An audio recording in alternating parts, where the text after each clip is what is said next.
Buenas tardes, ahora seguimos en el segundo día de la CPAC y estamos aquí con Mark Krikorian. Mark Krikorian from the Center of Immigration Studies. Welcome to Epoch Times Español. It's nice to see you again. Yeah, glad to be here. So our last interview was about immigration, and I do want to follow up with that. So how's the current situation right now? What's going on with these deportations and everything?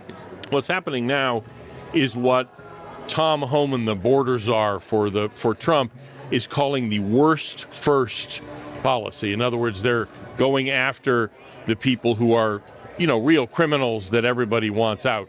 It's not just that, though, because if you're here illegally, you're deportable, and if they come across you while they're going after a criminal, they're going to take you into custody too. So, but the point is, the main thing now is people who are either criminals or people who have been ordered deported but didn't leave.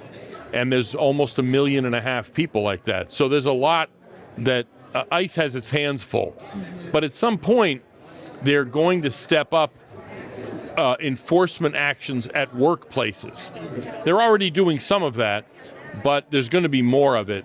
And then they're going to, there's going to be more non-criminals, just regular illegal immigrants who are going to be picked up in those operations. So we were discussing a little bit earlier about how even farms are in Republican states are still like pending or a little bit laxed on that situation. Can you tell us a little bit more about that? Yeah, that's one of the problems you've seen with enforcement, and I think you're still going to see it, is that a lot of farms are in Republican states, and the congressman from those, even if it's not a Republican state, the congressman, say from California, a lot of them are Republican congressmen from farm districts, and they don't want their, their donors and their constituents to have to deal with immigration problems. So in the past, what's happened is Republican administrations have backed off and not done the kind of vigorous enforcement.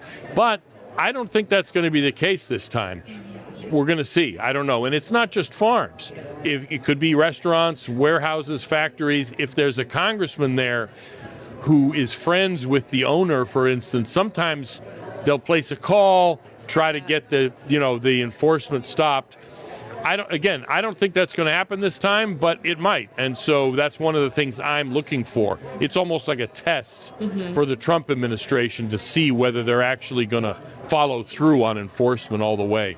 Because we've seen in this last weeks how the Hispanic community is really concerned about these deportations. We have not because of the illegal criminal aliens, but the hardworking people that came here for such a long time. So what solution do you see with this? Is there any consensus?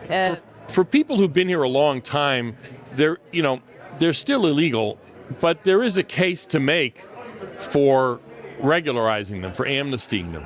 But the key point is the problem has to be fixed so that we don't have new illegal immigrants coming before we even talk about what to do with those who've been here a long time and have not been criminals. Because in 1986, President Reagan signed a big amnesty. The problem is the amnesty happened first. The enforcement that was promised never happened.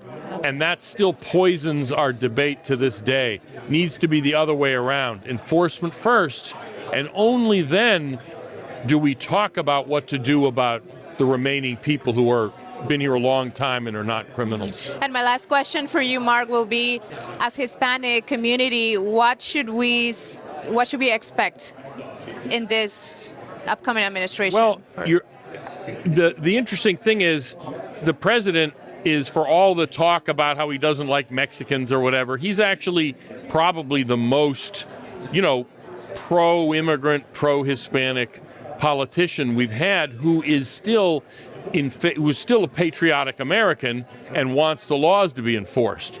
So obviously Hispanic Americans who aren't illegal immigrants have nothing to worry about. I mean, and those who are, all I can say is keep your head down. But if you're worried about being caught up in enforcement, you might want to think about packing up now and going home before before ICE comes for you, because you don't want to be arrested. It's much easier and much better for everybody if you're to go home on your own terms, on your own speed. Mark Krikorian from the Center for Immigration Studies, thank you so much for your time today. It was nice seeing you again. Thank you.